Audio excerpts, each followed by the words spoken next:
First paper में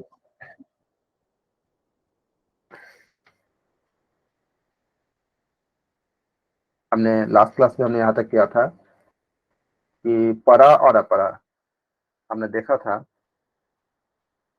UGC net first paper unit 10 पे हम कंटिन्यू करेंगे लास्ट क्लास के बाद।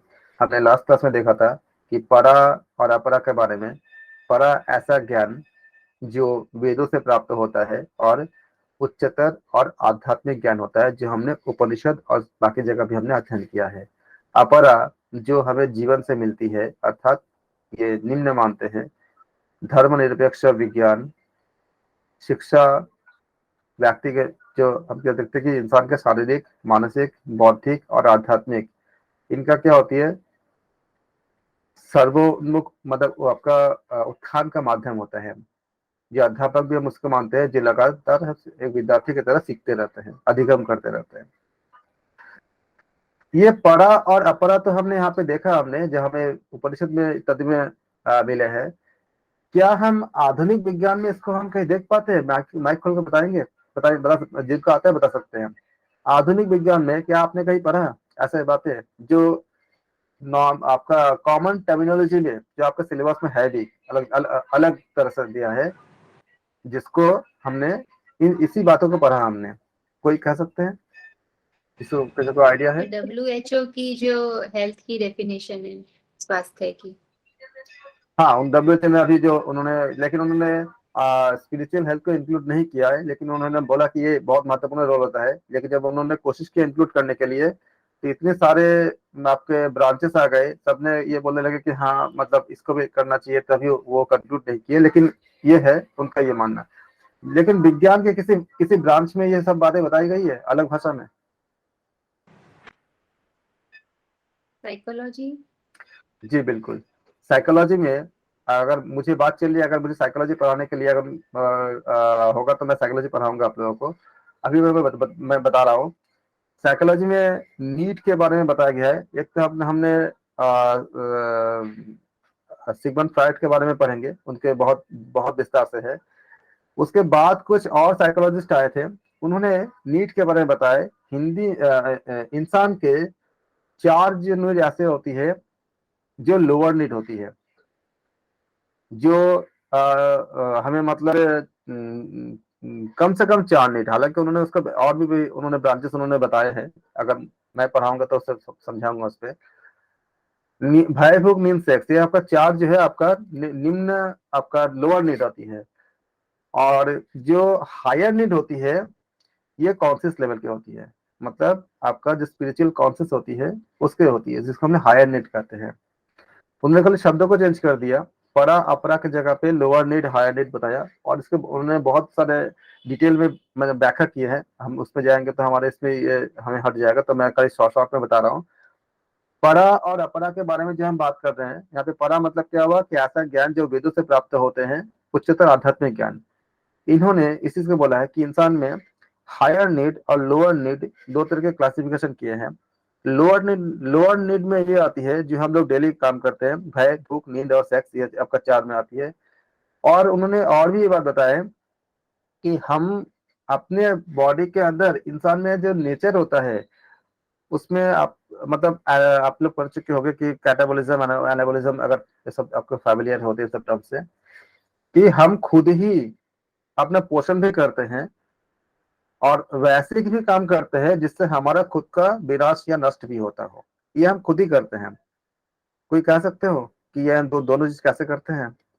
अपने पोषण जो भी हम मतलब अपने संसाधन है, उस संसाधन का कुछ हिस्सा हम अपने पोषण करने में खर्च करते हैं, और कुछ हिस्सा अपने आपका मतलब डिस्ट्रॉय, जाके हमारा धीरे धीरे खत्म हो जाए, इसके तरफ हम जाते हैं। हम खुद ही जाते हैं। एनाबॉलिक और कैटाबॉलिक दोनों की हम भूमिका अदा करते हैं। बता सकते हो कैसे? आप जितना रोजगार करते हो, मान लो जितना भी आप अर्निंग करते हो, कुछ हिस्सा आप लोग रोटी कपड़ा में आप मतलब कपड़े रोटी में आप लगाते हो, मतलब फूड वगैरह। फूड क्या करता है? हमारा पोषण करता है, खाना इत्यादि में। हम अपने आप को क्या करते हैं, मतलब उसमें हम अपने आप को जिंदा रखने के लिए हम कोशिश करते हैं। उसमें आहार हो गया, बाकी सब चीजें हो गई। और कुछ हिस्सा को हम अपने ही आप को धीरे धीरे स्लोली डिस्ट्रॉय करने में भी खर्च करते हैं। जैसे जो लोग अब नशा करते हैं, जैसे स्मोकिंग करना, ड्रिंक करना, ये करता क्या है, बॉडी को स्लोली स्लोली आपका खत्म ही तो करता है ना, किसी भी तरह का नशा करते हो तो ये इसके लिए क्या होती है, हम खुद ही अपने अर्निंग को खर्च करते हैं उसमें ना। तो एक पार्ट क्या करते हैं, हम लोग खुद ही उसको डिस्ट्रॉय की तरफ ले जाते हैं। अब कुछ लोग ऐसा हो सकते हैं जो बिल्कुल नशा ना करता हो, तो ठीक है, लेकिन वो किसी और एंगल से करते हैं, जैसे भावनात्मक रूप से।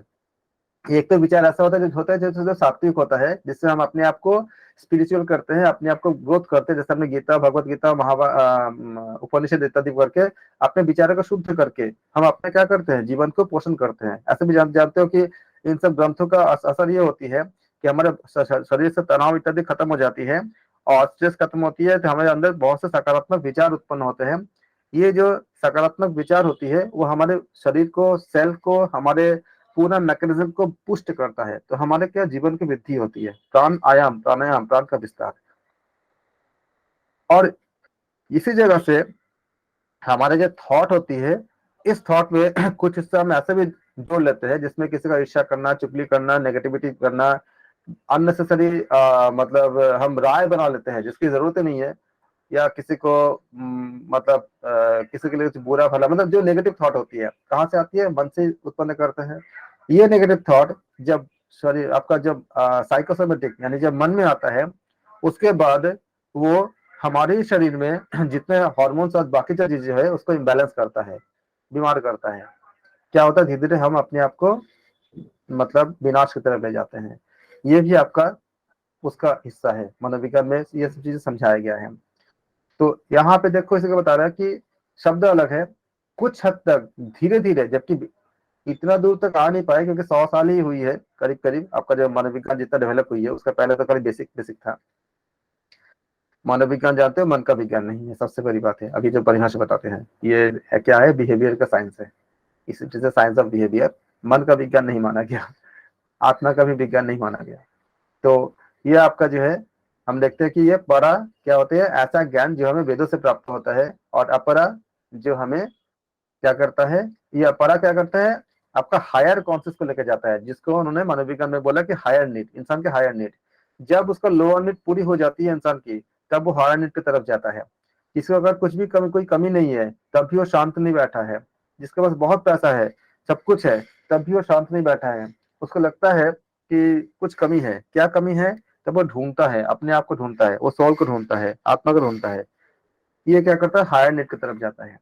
और कुछ लोग ऐसे होते हैं जिनको लोअर नीड को जम करके चले जाते हैं हायर नीड पे, जैसे महात्मा कबीर हो गए, जिनको लोअर नीड की पूर्ति करने की ज्यादा जरूरत ही नहीं होती है। चाहे वो कैसे भी जीवन व्यतीत कर ले, जैसे पहले भिक्षु, हमारे जो बौद्ध भिक्षु होते हैं, उनको ज्यादा, ऐसे बहुत से लोग हैं जिनको ज्यादा जरूरत नहीं है मतलब लोअर नीड की, बस जीवन चल रही है इसलिए वो आश्रम में बैठे हैं, ताकि उनका आहार मिल जाए, खाना मिल जाए, और वो हायर नीड की तरफ काम कर रहे हैं। इसी चीज को हमने देखा यहाँ पे, परा और अपरा। जो हमारे जो प्राचीन काल में जो शिक्षा पद्धति थी, उसमें हमने परा और अपरा को हमने विभाजित किया था, जो अभी अलग शब्दों के जरिए किया जा रहा है।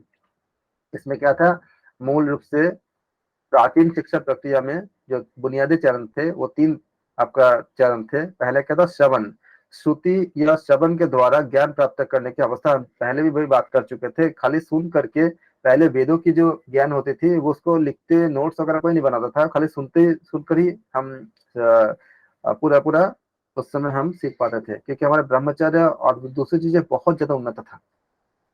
दूसरा क्या है, मनन। मनन मनन में क्या होती है, जो आपने सीखा, जैसे अभी आज अपने क्वेश्चन आंसर आपने डिस्कस किया है, उसका बार बार सोचोगे आप, जितने बार आप सोचते हो मन के अंदर, आपका रेप्लिकेशन होती है, उसको रिपीटेशन होती है, और आप उतनी ज्यादा लंबे समय तक उसके याद करते हो। जैसे अगर आप किसी को पढ़ाते हो तो आप उसको इतनी ज्यादा गहराई से आप उसको बताते हो कि आपको खुद को भी याद रहता है लंबे समय तक, तब मनन करते हो। तो इससे क्या होता है, विद्यार्थी में क्या होता है, जब श्रवण करते हैं उनका क्या करते हैं, वो स्वयं खुद क्या करते हैं, उसका विश्लेषण करते हैं, और अपने शिक्षक के द्वारा जो सीखे गए हैं, जो उन्होंने बताया गया है, उसको रिवीजन करना कहते हैं, उसको वो आत्मसात करते हैं। तो रिवीजन करने के लिए हम क्या करते हैं, हम पढ़ते भी हैं। जब हम पढ़ते तो मनन नहीं करते हैं, आपके जो लिखे हुए नोट्स आप जो दोबारा जो रिपीट करते हो, तो उसका आप मनन करते हो। फिर आता है निधिध्यासन। निधिध्यासन बहुत महत्वपूर्ण है। आपने सब कुछ समझा, पढ़ा और सत्य की समझ हो गया, फिर उसको वास्तविक जीवन में कैसे लागू करें, जिसके बारे में हम बात कर रहे थे कि इस क्लास स्टार्ट होने से पहले कि आपने पूरा पढ़ा, सारा चीजें आपके पास एक नॉलेज है, उसके बाद आप कैसे जीवन में आप इसको लागू करते हो अपने खुद के और दूसरों के, उसके अकॉर्डिंग आपको बहुत सी चीजें मिलती है या नहीं मिलती है। सभी सभी लोगों के अलग अलग, हम जानते हैं कि झुकाव तो अलग अलग होती है, एक तरह के सब कुछ नहीं सोचते हैं। तो इसके बावजूद क्या है, जीवन का जो मुख्य लक्ष्य है सबका क्या है, आत्म साक्षात्कार ही हमेशा था उस समय पहले, अभी भी है, लेकिन थोड़ा सा भी अलग अलग हमें दिखती है कभी कभी। लेकिन उस समय क्या था, सबका यही था। उस समय किसी को बताना नहीं होते, सबका लक्ष्य यही था कि हमें मोक्ष की तरफ जाना है। संस्कृति, चरित्र और श्रेष्ठ आइडियल, आपका जो मोरल वैल्यूज थे, आदर्शों का, श्रेष्ठ आदर्शों का संरक्षण और उसका संवर्धन मुख्य उद्देश्य था। तभी तो जब ब्रिटिश आया था ना, तो उनका ये रिपोर्ट था कि इस देश में अगर राज करनी है तो वहाँ पे यहाँ के मॉरल वैल्यूज को पहले तोड़ो। यहाँ पे इतनी हाई मॉरल वैल्यूज है जिसके सामने आप कुछ कर ही नहीं सकते। फिर उन्होंने शिक्षा पद्धति में बदलाव किया, सब कुछ किया उन्होंने, और इसका हम आज भी जूझ रहे हैं हमारे अपने वैल्यूज के साथ, लेकिन इतनी स्ट्रांग था। सोचो, ये वैल्यू स्ट्रांग कहाँ से बनी? ये वैल्यू स्ट्रांग बनी घर घर में गीता, उपनिषद, वेद इत्यादि का अध्ययन से और इनके पठन पाठन से।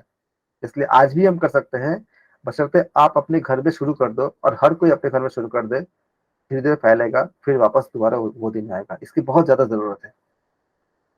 यहाँ हम क्या कर सकते हैं, भीतर और बाहर दोनों को ध्यान में रखकर व्यक्ति का क्या होता है, समग्र विकास करना उनका ध्यान उस समय ध्येय था। वैदिक शिक्षा के तहत क्या था, शब्दों, पदों या अक्षरों के सही उच्चारण पर बहुत ध्यान देते थे, क्योंकि हम जानते हैं जैसे मंत्रों का जो उच्चारण, मंत्र तभी काम करते हैं जब उसको सही वाइब्रेशन हो, जैसे गायत्री मंत्र या बाकी जितने मंत्र है, वैदिक मंत्र है। इसीलिए इन मंत्रों के विशेषज्ञ जो ब्राह्मण है उनसे ही हम यज्ञ करा रहे थे, ताकि मंत्रों का उच्चारण सही हो और विधि विधान से हो। तभी बताया था कि आप लोग तय करो और इसको अपने जीवन में शामिल करो, एक बजट बना लो। अगर एक साथ नहीं कर सकते हो तो कई लोग मिलकर कर लो, मतलब जो जो जहाँ जहाँ संभव है कैसे भी करो, लेकिन करो।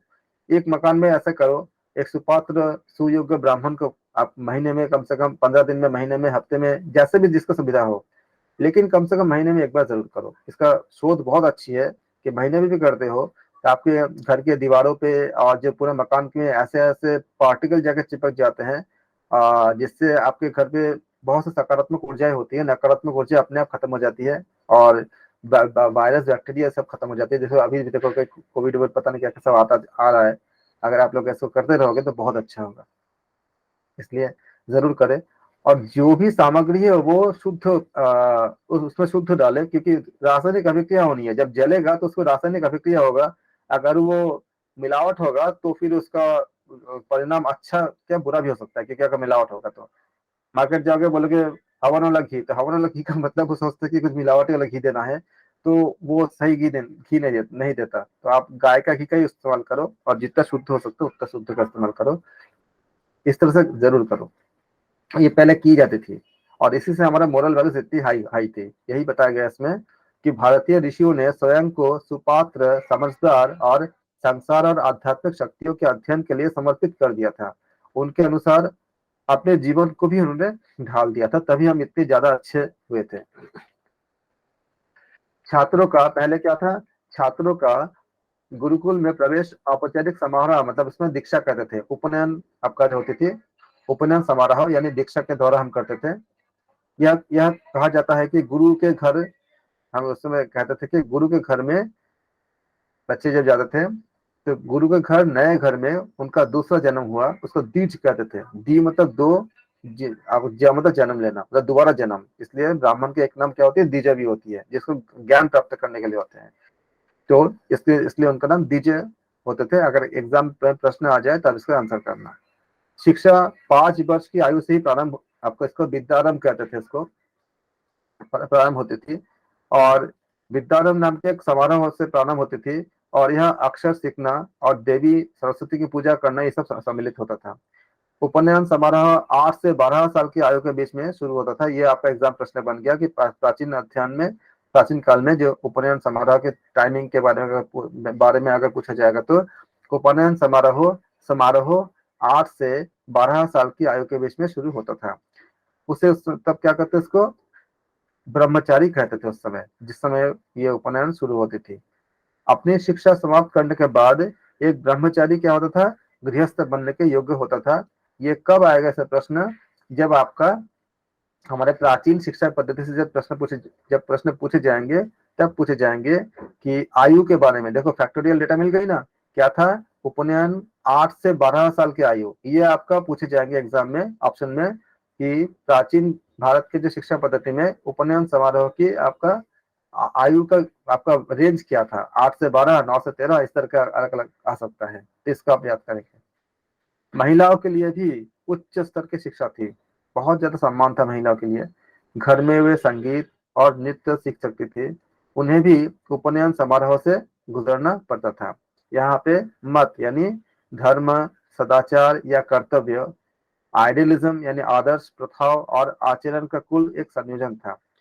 आज जैसे कुछ जगह पे हमें देखते हैं कि हमारे अगर आदर्श चीजों को हम फॉलो करते हैं तो आधुनिकता के नाम पे उसको एक एक नाम दे दी जाती है कि आप मतलब पुराने में ही तो लौटनी है। जब पुराने संस्कार से ग्रसित हो तो वो हम पुराने में लौटनी है, नए संस्कार नहीं लेनी है कि हमें ये सब लोग मतलब नशे में डूबे हुए हैं या मतलब वासनाओं में डूबे हुए हैं, ये सब हमें नहीं लेनी है। नए संस्कार का जितना अच्छाइयाँ है वो तो ले लेंगे, लेकिन बुराइयों का हमें नहीं लेनी है। और हमारे प्राचीन संस्कार का जितनी अच्छाइयाँ है उसको बहुत जरूरी है। अब पूरा इसको यही हमारा हॉलिस्टिक हेल्थ की तरफ भी जाता है, इसलिए उसका हमें हमारे जीवन में, हमारे घर परिवार बच्चों में उसको अप्लाई करना ही करना है। तो इसी इसी के लिए बताया जा रहा है कि उस समय मानव जाति के सुप्पम बोनम के आदर्श के प्रति समर्पण के साथ अपने कर्तव्य की पहचान उन्होंने की। यहाँ उद्देश्य क्या होती है कि चित्त वृत्ति का निरोध करना, जिसके लिए हम आज इतना संघर्ष कर रहे हैं, ये माना गया था। और ये संसार की मानसिक और यथार्थपूर्ण जो कंक्रीट गतिविधियों का मिश्रण था, जिससे हम अपने जीवन को एक सही दिशा दे पाते हैं। और ये कब होता था, बचपन में ही, क्योंकि बचपन हम जो चीज हम उसमें डाल देंगे बचपन में, वो चीज हमें आगे तक मतलब छोटे बच्चे का ब्रेन में बहुत अच्छे से वो बैठ जाता है, तो काफी अच्छे हो जाते हैं। आगे आगे संस्कार चलती रहती है। 4 प्रकार के वेद, ऋग्वेद, जिसके बारे में हम पहले भी पढ़ चुके थे, लेकिन तब भी ऋग्वेद यह सभी इंडो यूरोपीय भाषाओं और मानवता का सर्वप्रथम कार्य है, जिससे सरल जीवन और उच्च विचार इसमें सम्मिलित है। ऋग्वेद में प्रश्न क्या आ सकते हैं, गायत्री मंत्र जो कि सामवेद और यजुर्वेद में भी पाया जाता है। तो गायत्री मंत्र कहाँ कहाँ पाए जाते हैं, ऋग्वेद, सामवेद और यजुर्वेद, इसके नोट कर लेना एग्जाम के लिए। तो गायत्री मंत्र जो सामवेद और यजुर्वेद में भी पाया जाता है, ज्ञान के उच्चतम बिंदु को छूता है, टच करता है, और मानव आत्माओं को क्या करता है, बनाए रखता है। ऋग्वेद में 1028 भजन का संग्रह है। ये फैक्ट जो है आपका एग्जाम के लिए बन जाता है कि ऋग्वेद में कितने भजनों का संग्रह है, आप इसको नोट कर लेना। सामवेद, सामवेद का अर्थ है ऋग्वेद के छंदों का संग्रह। सामवेद इसीलिए हम गायन के रूप में लेते हैं। हम लोग देखते हैं ना, जब हमने केनोपनिषद पढ़ा था, इसमें हमने चर्चा भी किए थे। भगवान के भगवान के कार्य में लोगों की भागीदारी करना और उसकी प्रार्थना करना, जो प्रेयर हम करते हैं, ये हमें एक संगीत के माध्यम से करते हैं, तो सामवेद में सब करते हैं।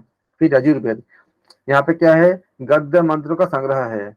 हालांकि यज्ञ के अवसर पर भजनों का उच्चारण मुख्य रूप से पुजारी से के पहले आदेश होत्री के द्वारा किया जाता है। और ये होत्री इत्यादि के बारे में हमने जब उपनिषद शुरू किए थे, तो उपनिषद शुरू करने से पहले हमने एक वीडियो आपका क्लास लिया था, उसके क्लास का रिकॉर्डिंग वीडियो भी है, रिकॉर्डेड वीडियो भी है। इसमें हमने बहुत विस्तार से चर्चा किया था कि ये इन टर्म्स का मतलब क्या है, और ये टर्म अलग से पूछे जाते हैं एग्जाम में कुछ कुछ इस, क्योंकि ये आपका यूनिट 10 का है, तो वही चीज आपका फर्स्ट पेपर में भी आ सकता है, और सेकंड पेपर का तो पार्ट है ही है। अथर्ववेद, अथर्ववेद समय के साथ साथ अथर्ववेद नामक चौथे वेद को भी मान्यता दी गई। इसीलिए कहीं कहीं पे खाली आपका 3 वेद को ही मानते हैं, और बाद में अथर्ववेद को ही माना गया है। जहाँ यह सामग्री अधिक मूल है, अधिकांश मंत्रों को ऋग्वेद के अनुकूलित नहीं किया गया। अथर्ववेद में विभिन्न तरह के क्या क्या चीजें हैं, अगर इसलिए अगर 3 वेद के बारे में बात की जाएगा तो अथर्ववेद उसमें शामिल मत कीजिएगा, अगर 4 वेद के बारे में बात की जाएगी तो अथर्ववेद को शामिल कीजिएगा। इसमें कलाओं और विज्ञानों का बहुत अच्छे से आपका वर्णन दिया है, और ये धर्मनिरपेक्ष हिसाब से बनाया गया था, क्योंकि वहां पे उस समय धर्म मतलब जो धारण करते हैं, तो धारण जब करते हैं तो वो धर्म हो गया, तो इसलिए कोई इज्म से मतलब नहीं कि इस पर्टिकुलर इज्म से, हिंदुइज्म या किसी इज्म से नहीं है। जैसे भगवत गीता है तो हमारे धर्म के शास्त्र है, लेकिन फिर भी उसमें कोई धर्म का नाम नहीं है, कि हिंदू शब्द कहीं नहीं है इसमें। ऋग्वेद में ज्ञान के क्षेत्र में लिंगों के बीच समानता को निरूपित करने के लिए ब्राह्मणवादियों ने उच्च कोटि का मान लिया गया था। समय के साथ साथ वेदों को निम्नलिखित भागों में विभाजित किया गया है। अब ये भाग जो है, इससे आप सहमत हो ना हो, या किसी और बुक में कुछ और दिया गया हो, कि किसमें बहुत से आपका डिफरेंसेस है अलग अलग जगह पे, एग्जाम के लिए खाली करो ताकि आपको एग्जाम में नंबर मिले। प्रारंभिक वेद मतलब ये 1500 से लेकर 1000 पूर्व, जबकि अधिकांश ऋग्वेद की रचना की गई है। लेकिन ये डेटा जो है यहाँ पे एक एक तरह से बताई गई है। अगर बुक बदल जाएगा, किसी और बुक में कुछ और हो सकता है, क्योंकि एक एक मत नहीं है, तो हम इसमें डिस्प्ले कर रहे हैं, और किसी और बुक में हो सकता है कि कुछ और डेटा हो, क्योंकि डेटा में हमें एक मत हमें नहीं, मुझे भी नहीं मिलता हर बुक में। पूर्व वेदांत 1000 से लेके 600 ईसा पूर्व में शेष वेदों की रचना की गई है इस बुक इस किताब के अकॉर्डिंग। वैदिक शिक्षा भी 3 प्रकार के संस्थानों जैसे गुरुकुलों, परिषदों और सम्मेलन के साथ जारी जारी रहा। छात्रों को पहला पाठ संध्या और फिर गायत्री का पाठ भी पढ़ाया जाने जाता था। वैदिक साहित्य की रचना इस पुस्तक के अनुसार 600 ईसा पूर्व और 200 ईसा पूर्व के मध्य के माने गए हैं, लेकिन अलग अलग पुस्तक में इसके भिन्नताएं मिलती है। एक एक के फैक्ट हर जगह नहीं मिलती, इसके लिए बहुत मतलब सबके एक मत नहीं है, अलग अलग मतांतर है। और उसके पश्चात सूत्र साहित्य की स्थापना की गई। जब वैदिक साहित्य का प्रसार हुआ तो उनकी देखभाल के लिए कुछ सौहार्दपूर्ण संस्थाओं की जरूरत थी, जिसको बनाया गया था। इसमें इसने सूत्र यानी धर्म सूत्र को, साहित्य को सामाजिक आचरण के महान सिद्धांतों के साथ क्या किया गया, इसमें आपका एग्जिस्टेंस में लाया गया, यानी अस्तित्व में लाया गया। इसमें पतंजलि योग, गौतम का न्याय और मीमांसा शास्त्र इसके उत्पाद माने जा सकते, तो इसके मुख्य ग्रंथों में से एक है, मुख्य ग्रंथों में से है। इसके अलावा जीवन के, अगर आपको आते हैं कि देखो कैसे कैसे डेवलपमेंट हो रही है, पहले हमने वैदिक के बारे में बात किया, उसके बाद कैसे कैसे आगे बढ़ा, हमारे बाकी ऋषियों के बारे में बताए गए हैं, फिर हमें दर्शन के बारे में बताए गए हैं। ये करते करते हमें ये सारे जानकारी होनी चाहिए, क्योंकि जब हम एमसीक्यूज करेंगे तो इसी में से क्वेश्चन आएंगे, और आप इसको अच्छे से लिख के याद कर लेना। इसके अलावा जीवन के उचित मार्गदर्शन के लिए क्या था, स्मृति लिखा गया। मेमोरी के आधार पर जो हम लोग स्मृति को पढ़ते हैं, सूत्र काल को उपनिषद काल भी कहते हैं। आज एग्जाम में क्वेश्चन आ सकता है कि सूत्र काल को क्या कहते हैं, या उपनिषद को एक और उपनिषद काल किसको कहते हैं, तो सूत्र काल को कहते हैं। बौद्ध धर्म में अधिगम के प्रति उदार दृष्टिकोण सम्मिलित था, मतलब सीखना, अधिगम मतलब सीखना। बौद्ध भगवान बुद्ध ने बड़े पैमाने पर भक्तों के लिए शिक्षा की आवश्यकता का एहसास किया। शिक्षा का विस्तार हुआ। शिक्षा का मतलब खाली स्कूल वाला शिक्षा ही नहीं है। जो हम अपने ज्ञान को वृद्धि करने के लिए स्कूल के बाहर भी बहुत से ज्ञान हम प्राप्त करते हैं, ये भी शिक्षा होती है। अपने माता पिता से जो आप शिक्षा, जो मौलिक शिक्षा पाते हो, जो मोरल वैल्यूज पाते हो, सबसे बहुत बड़ी शिक्षा में से आता है। कुछ मठ और आपका विहार, जहाँ पे हम रहते हैं, विहार स्थापित किए गए। बाद में इन मठों में से कई शिक्षा के पूर्ण केंद्र बन गए, जहाँ भिक्षु भिक्षुनी, सामान्य जन और विदेशी तक शिक्षा को प्राप्त करने का अवसर दिया गया था। नतीजा क्या हुआ, नालंदा, तक्षशिला तक्षशिला अंतरराष्ट्रीय महत्व के विश्वविद्यालय के रूप में क्या हुआ, डेवलपमेंट हुए। बाहर से लोग भी आके यहाँ से पढ़ाई करते थे। उन्हें लोकतांत्रिक सिद्धांतों के आधार पर प्रबंधित किया गया था।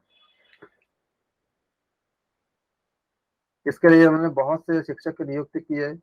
बहुत से एशियाई देशों के साथ सांस्कृतिक संबंध मुख्य रूप से इन शैक्षणिक संस्थानों और उनके कार्य प्रणाली के कारण, जो सैकड़ों वर्ष पहले इसमें विद्यमान थे, और ये चलती रही।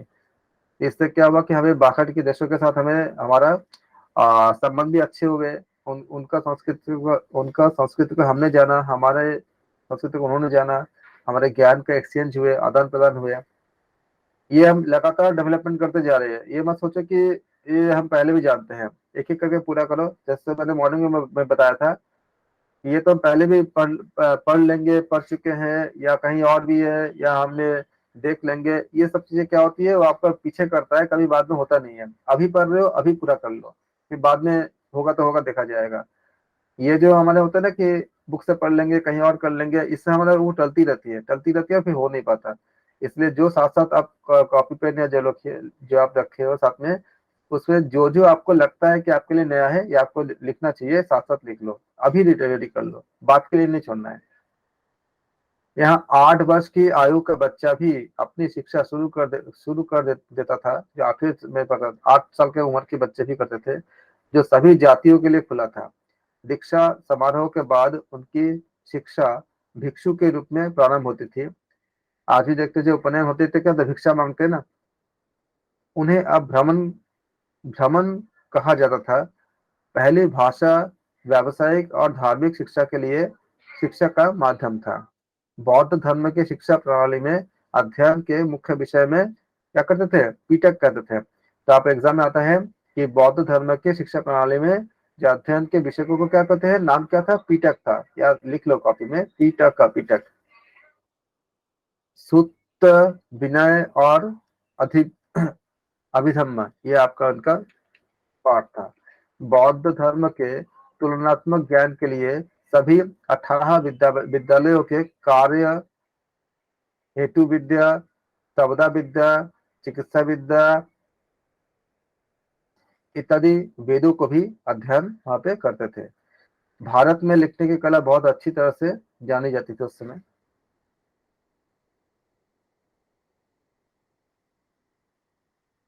ललित, विस्तार और महावस्तु जैसे बौद्धिक साहित्यिक रचनाएं विभिन्न प्रकार की लिपियों में हम उसमें लिपियों का उपयोग करते थे। यह सभी सांप्रदायिक लोगों के लिए अध्ययन की सामान्य प्लानिंग था, योजना था। अध्ययन के अन्य विषय में क्या था, कानून, यानी अभी कानून बोलते हैं, उसमें धर्मशास्त्र कहते थे।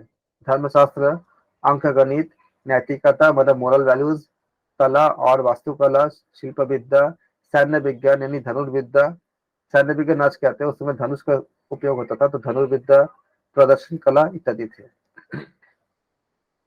तो यहाँ तक आपने क्या पाया कि स्ट्रक्चर क्या था पहले हमारे एजुकेशन की।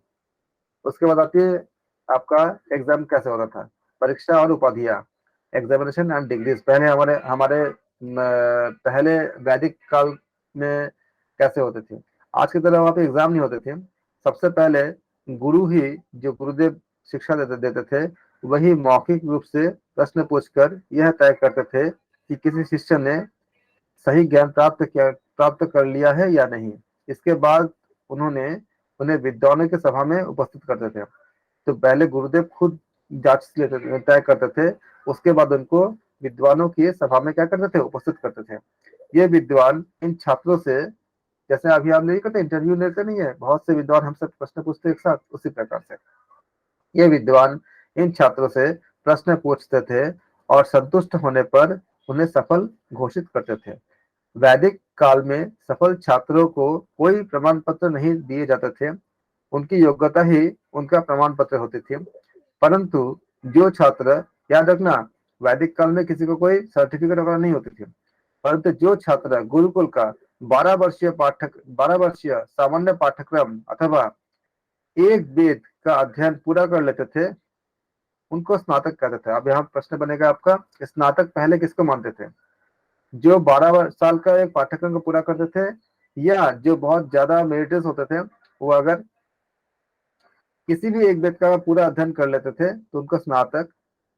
फिर जो 24 वर्षीय पाठ्यक्रम यानी किन्हीं 2 वेद का पूर्ण अध्ययन करते थे, पूरा कर लेने के, उनको वसु कहते थे। परास्नातक नहीं बोलोगे, परास्नातक आज होती है, उनको वसु कहते थे। 36 वर्षीय पाठ्यक्रम किन्हीं 3 वेदों का अध्ययन पूरा करने पे उनको रुद्र, और जो 48 ईयर्स चारों वेदों का अध्ययन करते थे उनको आदित्य कहा जाता था। अब सोचो एजुकेशन का कितनी ज्यादा हाई लेवल था। हम तो यहाँ पे पहले स्नातक 2 ही साल में भी काम कर लेते हैं, 12 साल एक एक वेदों के लिए रखा गया था, और वेदों के आधार पर ही उनका शिक्षा मतलब आपका निर्धारित था। 48 साल तक आप पूरा करके आप आदित्य के डिग्री पाते, आदित्य के बराबर होते थे, 48 ईयर्स तक। हम अभी कितने साल तक पढ़ाई करते हैं, हम सारे पढ़ाई हमें अपने 22-23 साल तक कंप्लीट कर लेते हैं। तो कितनी ज्यादा अंतर है जो पहले में, और इसलिए उतने ज्ञानी होते थे। तो आप एग्जाम में क्या बोलोगे, अगर 12 साल करते थे उसका नाम क्या होता था, स्नातक। ये आपका क्वेश्चन आंसर बनेगा, एग्जाम क्वेश्चन बनेगा। स्नातक किसे कहते हैं, अकॉर्डिंग टू वैदिक काल के अनुसार स्नातक क्या है, जो 12 वर्ष का पाठ्यक्रम पूरा कर लिए होंगे। एमसीक्यूज करेंगे उसमें ये सब क्वेश्चन आएंगे। अभी आपको मैं लिखवा रहा हूँ उसमें एकदम एकदम एकदम जैसे आपने योगदर्शन करके अपने पूरा किया वैसे ही करोगे उसको भी। 24 ईयर्स जो कर लेते हैं उनको क्या बोलते हैं, उसको उनको बताओ क्या बोलते हैं उनको, जो 24 वसु साल के, हाँ जी, वसु वसु वसु कहते हैं। वसु और जो 36 साल के पूरा कर लेते हैं उनको रुद्र कहते हैं, और जो आदित्य करके उसको आदित्य कहते थे। ये नाम याद रखिएगा, नाम से ही। स व र अ, पहले स्नातक, फिर वसु, फिर रुद्र, फिर आदित्य। हाँ, या रुद्र का अगर याद करना तो भगवान भगवान शिव का नाम भी रुद्र होते हैं, इसको याद रखिएगा। और आदित्य सूर्य का नाम होता आदित्य सूर्य का है ना। लाइन से करना है ना, 12, 24, 36 और 38। है। स हाँ। व र अ। 48 48 हम्म। 48 ना सर, 38 नहीं ना, 48 48 है। हाँ 48 सॉरी, 48, सॉरी। 12 का टेबल याद रखना, 12 कम 12, 12 24, 12 36, 12 48। 12 शिक्षा का प्रमुख उद्देश्य, शिक्षा का प्रमुख उद्देश्य तो हर जगह लगभग लगभग हम देखते हैं कि एक चीज तो कॉमन ही होती है। प्राचीन किसी भी प्राचीन ग्रंथ में शिक्षा के उद्देश्य का प्रत्यक्ष रूप से वर्णन करना एक कठिन कार्य था, क्योंकि इसको कुछ डिफाइन तभी इनको इस तरह से करते थे कि प्राचीन शिक्षा का जो हम करते थे उसमें चरित्र निर्माण बहुत ज्यादा फैक्टर होता था, कैरेक्टर का, आपका कैरेक्टर बनाना, झूठ नहीं बोले इत्यादि। हम जो जो मोरल वैल्यूज को बहुत जोर देते थे। आज अगर अपने इंटेलेक्चुअल से अगर सोच के देखोगे ना, जितनी समस्याएं हैं पूरे वर्ल्ड में, आपके घर में, आपके पड़ोस में, आपके सब जगह पे, चाहे वो करप्शन से लेके हो, चाहे किसी भी तरह के हो, चाहे किसी भी तरह के आपका जो ह्यूमन क्राइम हो, या नारियों के प्रति जो अत्याचार है, जो भी देखोगे, हर सबके पीछे एक ही चीज आती है कि उसमें आपका मोरल वैल्यूज कम हो गई है।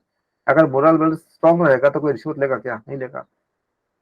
मोरल वैल्यूज अगर स्ट्रांग रहेगा तो कोई इस तरह के जो घटनाएं घटती है, जो हमें जो रोज सुनने को मिलती है, जो क्रूरता की जो घटना घटती है, वो कभी हो सकती है कि चाहे रेप हो, चाहे आपका किसी को छीनताई हो, किसी को छीनना हो, या चोरी हो, डकैती कुछ भी हो, या किसी भी तरह के हो, ये सब क्या क्रूरता का नकारात्मक ऊर्जा की आपका प्रोडक्ट होती है सारे के सारे। मतलब हमारे मोरल वैल्यूज आपका डाउन हो चुका है। इसको क्या कहते हैं, कहाँ पे, चरित्र निर्माण हमारा काफी गिर चुका है। अगर हमारा मोरल वैल्यूज हाई होगा तो जितनी ज्यादा हाई होंगे उतनी सब चीजें कम हो जाएगी।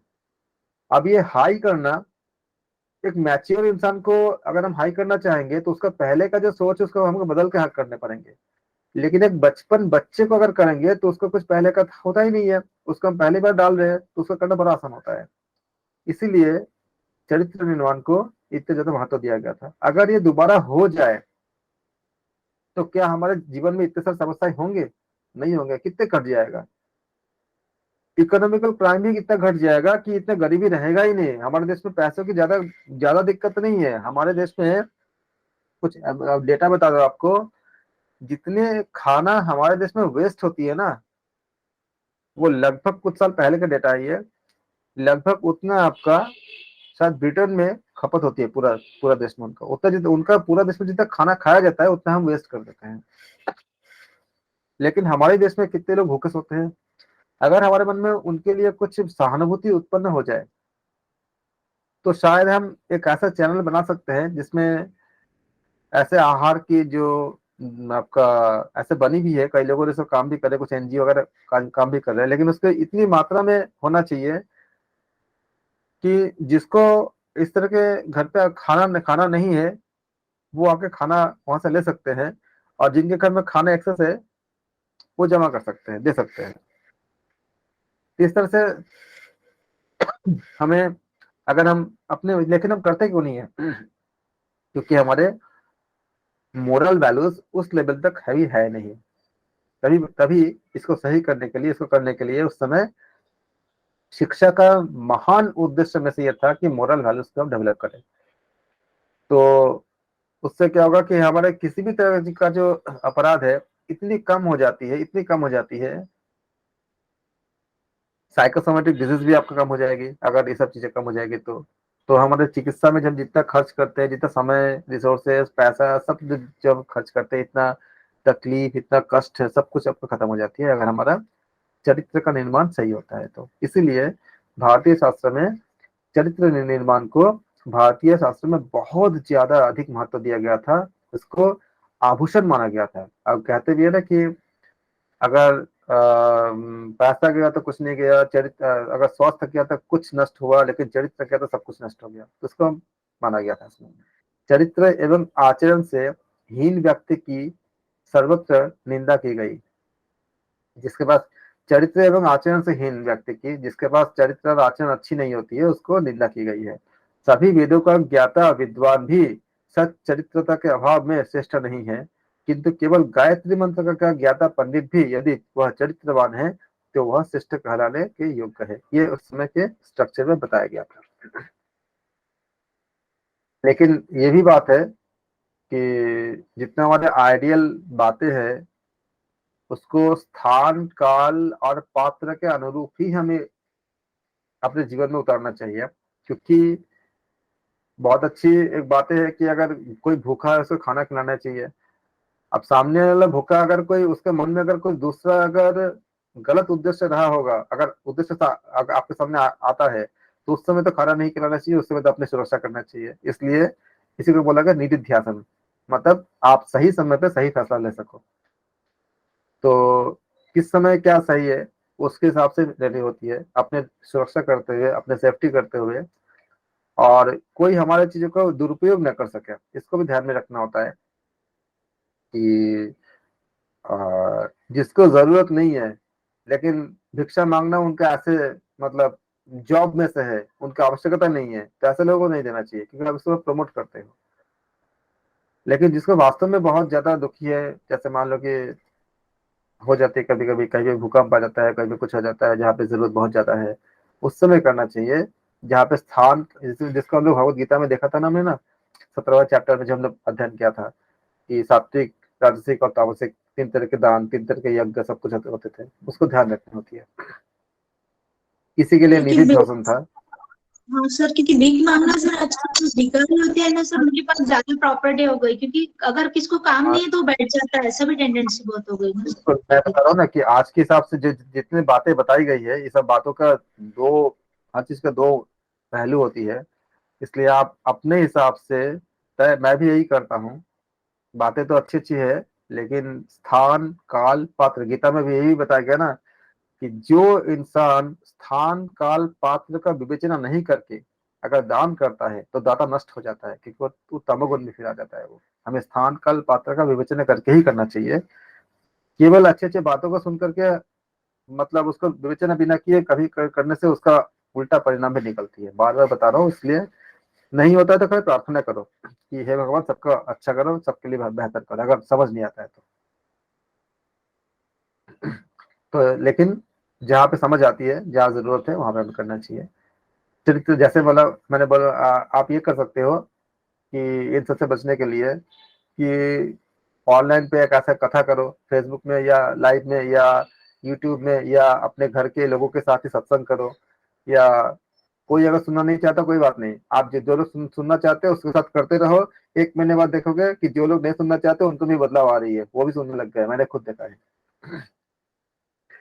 कथा चल रही है, पहले उनको कथा में नहीं लगता था मन, उनको कथा के प्रति शायद कुछ आपका आलोचना भी कर दे, लेकिन जब कथा का प्रभाव ऐसी होती है इनसे पाठ का प्रभाव ऐसी होती है, उसका नेगेटिव मन भी पूरा तमोगुण से शुद्ध होकर सतोगुण में आती है और फिर वो फॉलो करना शुरू कर देते हैं। तो अपने जीवन में अपने खुद के लिए, किसी के लिए नहीं, अपने खुद के लिए करो। एक बार डेली एक चैप्टर का गीता पाठ करो ही करो, चाहे आपको समझ आए चाहे ना आए। ना आए तो प्रार्थना करो कि हे भगवान, हे नारायण, हे कृष्ण, मुझे समझ नहीं आ रहा है, मैं खाली इसका हिंदी अनुवाद पढ़ रहा हूँ या पढ़ रही हूँ, और मुझे आप मेरे अंदर से जागृत होकर मुझे समझाए, मुझे मार्गदर्शन करे।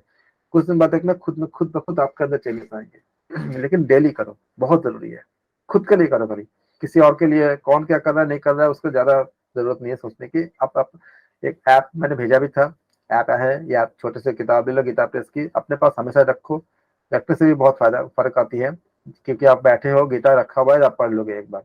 इसलिए छोटी पुस्तक हमेशा साथ रखो, जैसे हम बाकी सामान रखते हैं अपने पास। एक अपने बैग में जो भी आपके आपका आपके पास जो मतलब एक्सेसरीज रखने की जो चीजें होती है उसको उसमें रखो, और डेली एक चैप्टर पढ़ो, चाहे छोटा चैप्टर पढ़ो।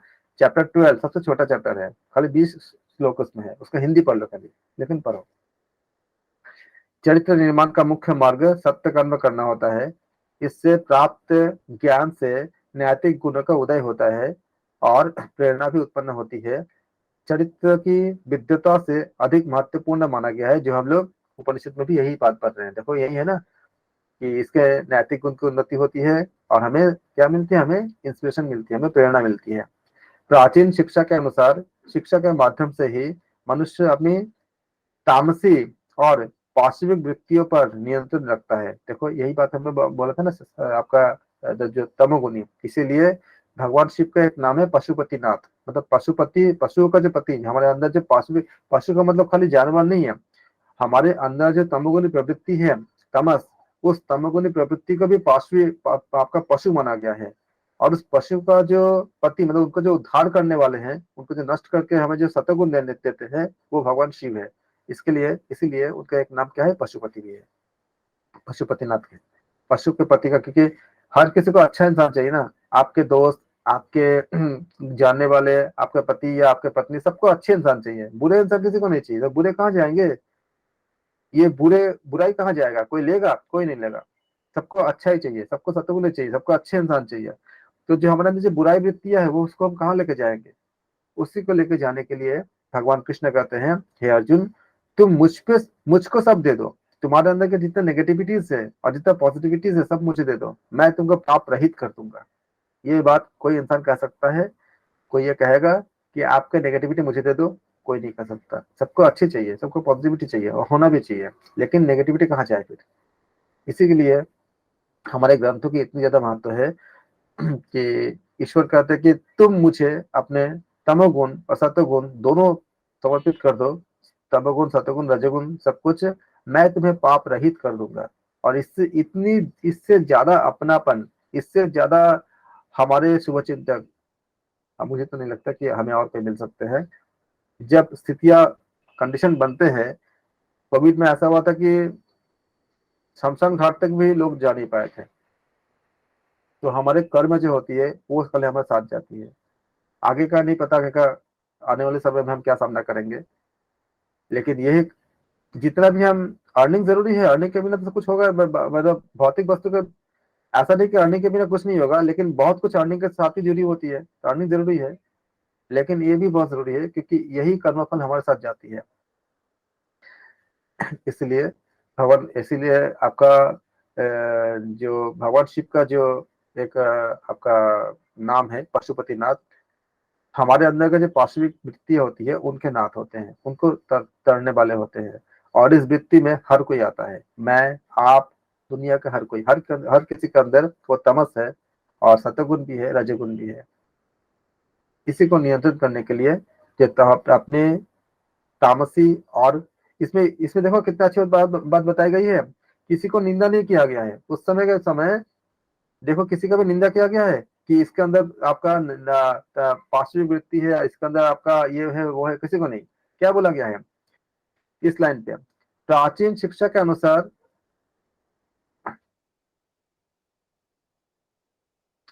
प्राचीन शिक्षा के अनुसार शिक्षा के माध्यम से ही, देखो क्या लिखा है, मनुष्य अपनी तामसिक और पाशविक प्रवृत्ति पर नियंत्रण रखता था, किसी एक के लिए नहीं। इसका मतलब क्या हुआ, हर मनुष्य के अंदर ये वृत्ति होती है, इसको अपरिचित में बताया गया है, हर एक के अंदर होती है।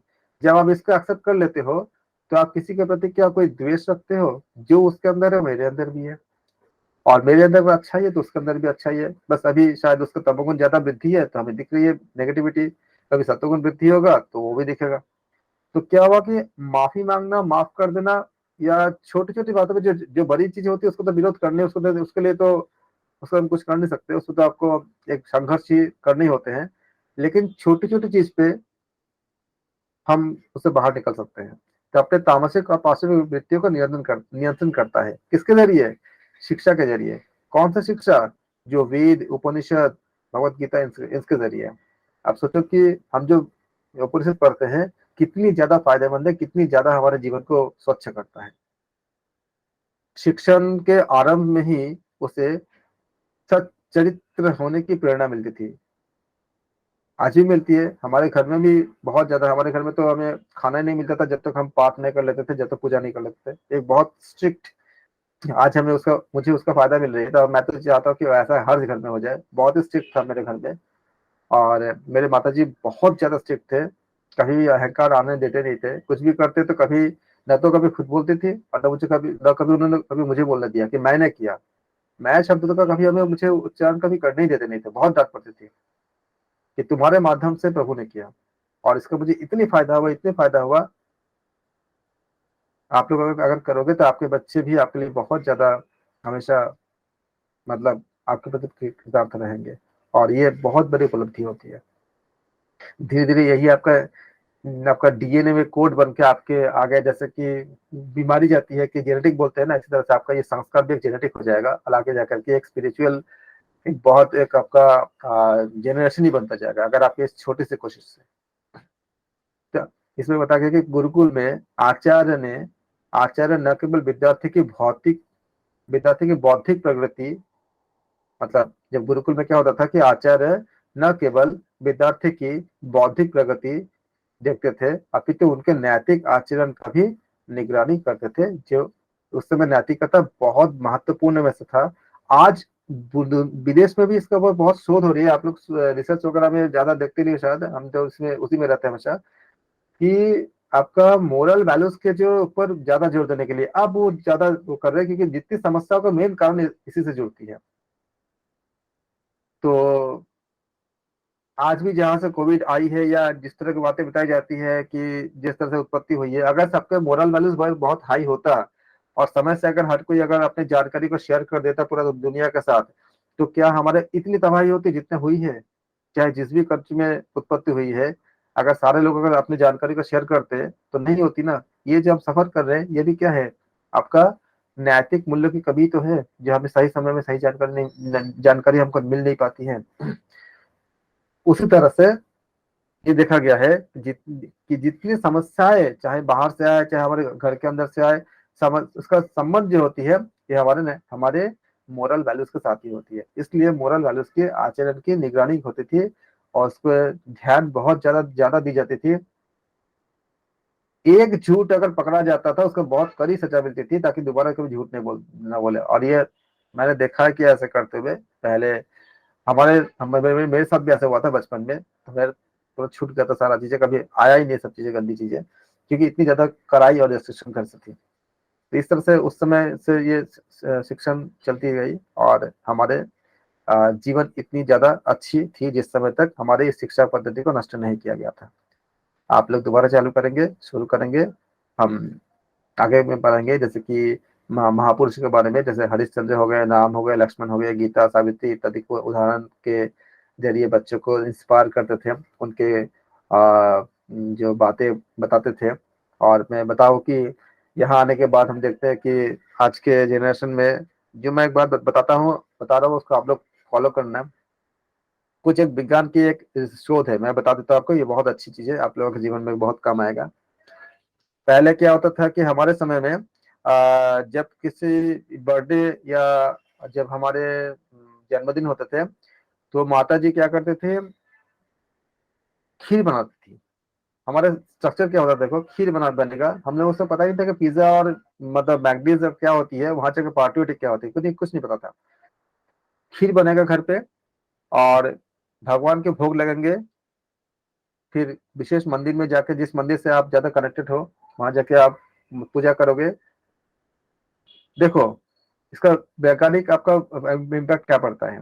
पूजा करने के बाद जिसका जन्मदिन है उसके हाथों से जो गरीब है या जो नीडी है उनको कुछ सेवा कराएंगे, चाहे वो आहार के खाने के माध्यम से हो या वस्त्र देने के माध्यम से हो या कुछ अस्पताल में जाके कुछ कुछ फल देने के माध्यम से हो, मतलब वो देनेंगे, देने के वो दे के दूसरे को सेवा करेंगे और फिर आ जाएंगे और फिर माता पिता के साथ अपने मित्रों के साथ घर में सबको बुलाएंगे और सबको खिलाएंगे और उसके साथ हम सबको एंजॉय करेंगे। पार्टी नाम की चीज हमें नहीं पता था। विज्ञान क्या कहता है कि जिस चीज के प्रति आप अटैच हो उसको बार बार याद करते हो, क्या होगा कि आपने अपने बच्चों को आपने देना सिखाया। हम मंदिर गए, मुझे इस समय से ये पता नहीं था, उस समय पहले करते थे, बाद में जब मैंने सब कुछ पढ़ा, विज्ञान को पढ़ा, साइकोलॉजी को पढ़ा, सब कुछ पढ़ता, मुझे पता चला कि इसका क्या वैल्यू है। मैं आपको इसको शेयर कर देता हूँ थोड़े समय में, आप देखोगे कि कितनी ज्यादा इसका अंतर पड़ता है। जब हमने इसको इस तरह से किया, हमने लोगों को देना, मतलब जब हमने उसको बर्थडे में हम मंदिर गए, हम किसी नीडी इंसान को कुछ दिए हमने और हमने उनको सेवा किया, तो बर्थडे का जो ख्याल होती है पूरा साल भर रहती है, बहुत महत्वपूर्ण होती है कि हमारे जन्मदिन के बारे में बहुत पूरे साल हमारे माइंड पे रहता है, हम बहुत खुश रहते हैं।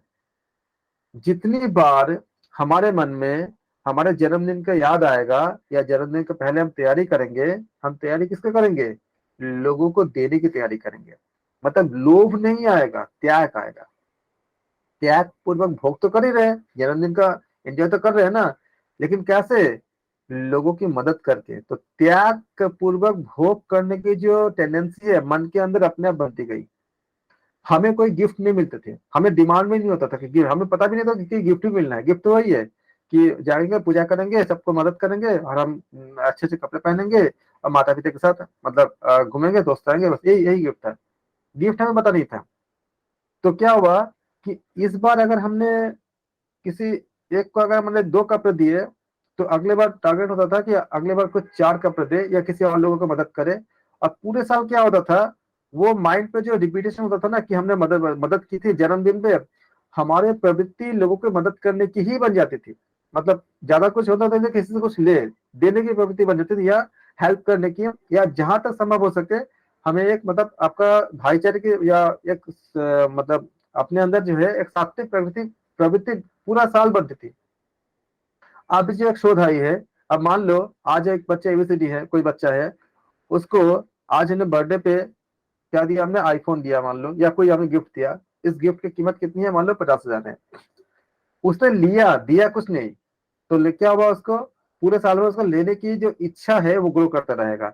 इस साल मैंने 50,000 का सामान लिया या कोई भी अपने इच्छा की कोई जैसे आईफोन या फोन या कुछ भी लिया हमने, अगले साल भी कुछ मिलेगा, तो इससे कुछ बड़ा चाहिए। तो क्या डिजायर बढ़ता गया, 1 साल तक उसने अपने डिजायर को अपने पोषण किया। उसके बाद उससे अगले साल उसको 70,000 का कुछ मांगा, हो सकता है बजट के बाहर हो लेकिन चाहिए।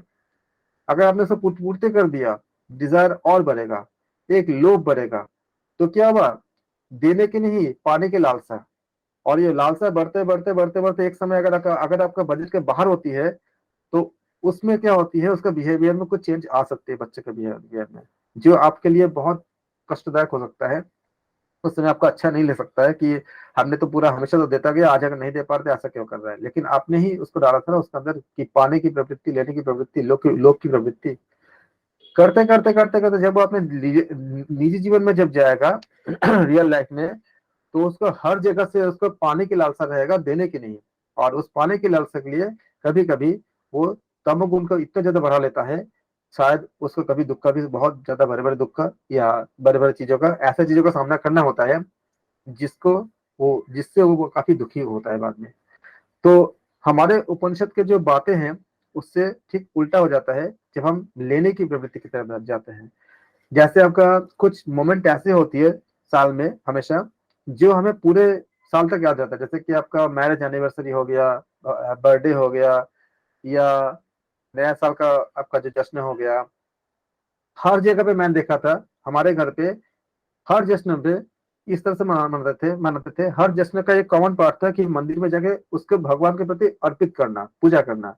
उसके बाद जहां जहां नीडी होती थी कुछ लोगों को उसको उसके प्रति हम जितना हो सकता है, एक फल ही क्यों ना हो, इसे डिमांड नहीं है कि हमें लाख रुपए का कुछ देना है, एक फल ही देते थे। और लेने वाले भी थे, क्योंकि वहां पे जैसे कोई भिखारी है, भूखे हैं, उनको अगर एक फल दे देंगे उनके लिए बहुत बड़ी बात है। तो ये जो प्रवृत्ति होती है, ये भोग तो क्या हम नहीं करते, भोग भी करते हैं, लेकिन वो त्याग पूर्वक भोग करने की जो संस्कार है वो डेवलप होती थी।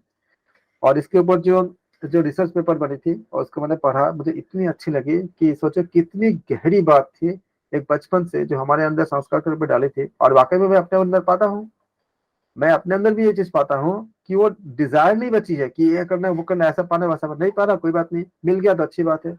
मिल गया तो माइंड पे होता है कि चलो, जैसे कुछ नहीं तो कुछ पशुओं के लिए कुछ चारा दे दे, कुछ मछलियों को कुछ खिला देते हैं, कुछ कबूतर को कुछ कुछ मतलब जैसे जो चिड़िया है उनको पानी दे देते हैं।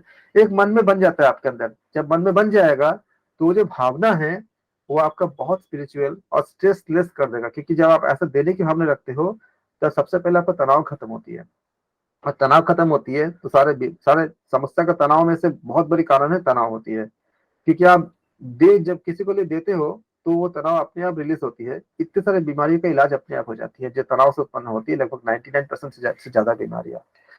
ये हमारे वैदिक संस्कारों या हमारे शिक्षा का, हमारे हमारे जो वेदों का, उपनिषद का अध्ययन करने का और हमारे जो चलन का जो संस्कार था पहले, इसका इम्पैक्ट है। और इसका असर पता है सबसे ज्यादा किस पे होगा? इसका असर सबसे ज्यादा आपको खुद को होगा, क्योंकि आपके द्वारा किया गया संस्कार, किया गया बिहेवियर एक बीज बन के आपके ही बच्चे के अंदर या आपके चहेते के अंदर वो ग्रो करता है। और जब आप 60 या ऐसे समय हो जाता है तो आपको उस वही बिहेवियर वापस मिलती है। उस समय आप शिकायत कर सकते हो कि मुझे ऐसा नहीं हो रहा है, ऐसा नहीं हो रहा है, लेकिन अगर बहुत गहन से अगर सोचोगे तो कहीं ना कहीं रिस्पॉन्सिबल आप भी तो हो, क्योंकि शुरू में आपने कैसे कैसे सब चीजों को ऑर्गेनाइज किया, क्या आपने वैदिक शिक्षा के अनुसार सब कुछ किया था? अगर सब कुछ करने के बाद भी नहीं मिलता है तो फिर आपका कर्म मान सकते हो, लेकिन अगर आपने किया ही नहीं तो फिर मॉडिफिकेशन तो आपको खुद से ही करने होंगे। इसलिए इन सब बातों को आप जब घर में खुद करोगे तो बच्चे को बोलने से नहीं होता है। जब मुझे कब बोलने से थोड़ी ना होगा, मुझे तो पता ही नहीं था, मेरे घर में किया गया था तो मुझे मेरे अंदर अपने आप आ गया था। अगर आप भी अपने घर में अपने बच्चों के सामने या बच्चों से करवाओगे, हमसे कराते थे, हमारे हमसे मेरे माताजी मुझसे मेरे हाथ में, जैसे किसी को भूखे को अगर अनाज देनी है तो मुझसे दिलवाते थे। तो मेरे से अभी अगर अपने बच्चों के हाथ से करवाओगे या उनमें ऐसी चीजें पोषण करोगे, या बच्चे को अगर मान लो कि उपनिषद के बातें अगर कहानी की तरह बोलोगे तो धीरे धीरे क्या होगा, उसके अंदर वो चीजें डेवलप होता जाएगा। अब बच्चे वही बोलते जाएंगे। अगर आपने उनको नचिकेता के बारे में समझाया, बताया, देखो बेटा नचिकेता इतना छोटा बच्चा था, ऐसा ऐसा किया, तो वो नचिकेता के बारे में सोचेगा और खुद भी वो ब्रह्मज्ञान के बारे में सोचेगा। करते करते करते करते करते करते वो जब आगे जाएगा तो बेहतर बनता जाएगा। Thank you so much. हम यहाँ तक खत्म करते हैं आज हमारा फर्स्ट पेपर, और फिर हम अगले में आगे करेंगे।